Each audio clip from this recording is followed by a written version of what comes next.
Bismillahirrahmanirrahim. Assalamu alaikum, my dear students. How are you all? I hope you are doing good. Students, we have started our lesson Nicobobinus and today we will continue it. Please open book page number 7. I have told you before that this is a story of a young child whose name is Nicobobinus and his friend Rosie, and they have planned to move and find the land of dragons. So she came to his home and she says that let's go. तो उसने वहाँ पे अपने साथ lemonade और साथ में बंस वगैरह रखे हैं और उसको कहती है कि चलो चलते हैं. So let's continue it. अब वो उसको कहती है व्हाट फॉर सेड निकोबोबिनस, यानी किस लिए. सप्लाइज फॉर रोड विस्पर्ड रोजी, यानी उसने आहिस्ता से आवाज़ में बोला कि ये वो इसलिए हैं ताकि कि रोड में जब हम जाएंगे तो खाने पीने के लिए हमारे पास चीज़ें हों. Where are we going asked Nicobobinus. Nicobobinus ने बोला हम किधर जा रहे हैं. We are going to find the land of dragons, यानी हम ड्रैगन्स के लैंड को फाइंड करने के लिए जा रहे हैं. विस्पर्ड रोजी, विस्पर्ड का मतलब होता है आहिस्ता से आवाज़ में उसने बोला ताकि किसी को पता ना चल जाए. डोंट यू रिमेंबर, क्या तुम्हें याद नहीं है. Oh I thought you might have forgotten about that said Nicobobinus. तो उसने कहा मुझे तो लगता है कि तुम इस बारे में भूल ही चुके हो. निकोबोबिनस ने कहा मुझे लगा तुम भूल गई हो. फॉरगॉटन का मतलब होता है भूलना. नो फियर सेड रोजी, it's one of the best ideas I have ever had.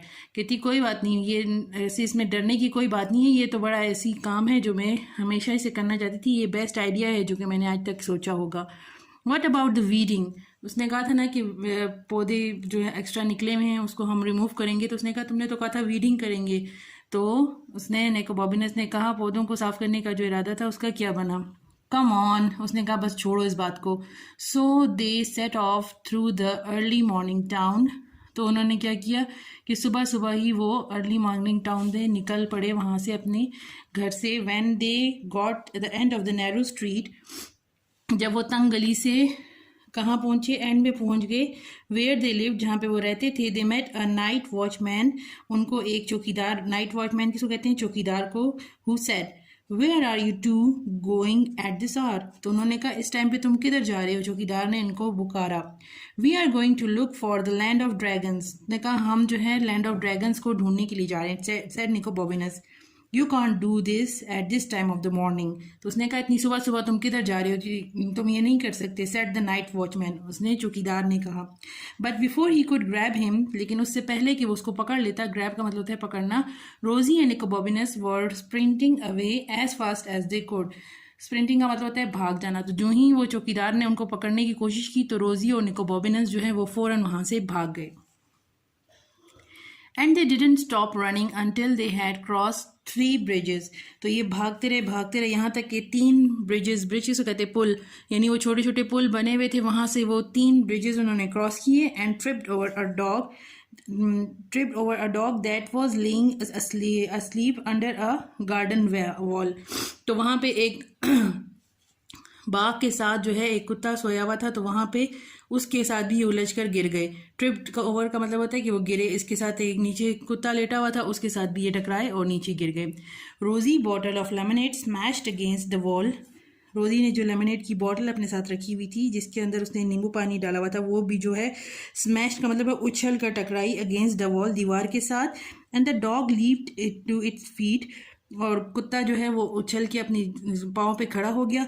Barking as it had thought dogs doom they had arrive. और उसको ऐसा लगा कि जैसे इस तरह वो भौंकना शुरू हो गया कि जैसे डूम्स डे का मतलब होता है क़यामत, यानी कुत्ते की क़यामत का दिन आ गया. आज वो इतने जोर से भौंकना शुरू हो गया.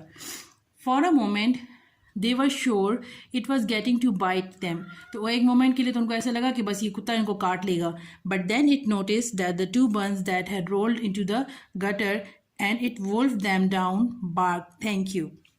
उसको ऐसा लगा कि ये कुत्ता तो हमें काट लेगा, लेकिन 2 बन जो थे वो रोल करके उधर नीचे गिर गया. अभी एक गटर तो वो होता है जिसमें हम गंदा पानी जो है वो जमा होता है और नालियों का, इसी तरह एक गटर वो जो होता है जिसके लिए एक साइड पे नाली छोटी सी होती है जिधर पानी बारिश का रुकता है तो इस वहाँ पे जो है वो 2 बन गिर गए थे और ये वुल्फ देम वो भाग के उसने झपटा उसको और भौंका और उसके बाद उसने जैसे कि चलो अच्छा है मुझे खाने के लिए कुछ मिल गया तो वो रोज़ी के जो दोनों बन थे वो उस डॉग ने पकड़ लिए और झपट के खा लिए and ran off to see its friends और फिर भागा ताकि अपने दोस्तों के पास जा सके यानी और कुत्तों के पास जाने के लिए वो उधर भाग गया। We are not going to get far without supplies said Rosie gloomily. तो रोजी ने दुखी आवाज़ में कहा कि अब हम आगे तो इस तरह से नहीं जा सकेंगे क्योंकि हमारे पास तो अब सप्लाईज ही नहीं है, कुछ खाना पीने का ही नहीं सामान, सारा कुछ तो हमसे गिर गया। I wonder if I could pick a few of those. कहते काश मैं हैरान हूँ कि मैं कुछ उठा ही लेता तो, said Nicobobinus gazing up at an apple tree on the other side of the garden wall. ये क्या देख रहा था, ये उधर एक एप्पल का ट्री था उसकी तरफ देख रहा था। तो कहता है कि लगता है कि मैं अगर यहाँ से कुछ एप्पल उठा लूँ और ये हम साथ ले जाएं तो ये एप्पल हमारे काम आ जाएंगे। Of course you can, said रोजी, स्टैंड ऑन माई शोल्डर्स। तो उसने कहा हाँ मुझे पता है तुम ये कर सकते हो, तुम ऐसे करो बस ये दरख्त पे चढ़ जाओ और एप्पल जो है सारे वहाँ से तुम उठा लो, तुम मेरे कंधों पे खड़े हो जाओ। So Nicobobinus stood on Rosie's shoulder and climbed on the wall. तो वो उसके कंधों पे खड़ा हो गया और उसने दीवार फलांग दी। But the tree was farther away than he thought, लेकिन वो दरख्त जो था वो इतना दूर था, उसने सोचा कि ये तो दरख्त पास ही होगा, लेकिन वो जब दीवार फलांगी तो उसको पता चला कि दूर था।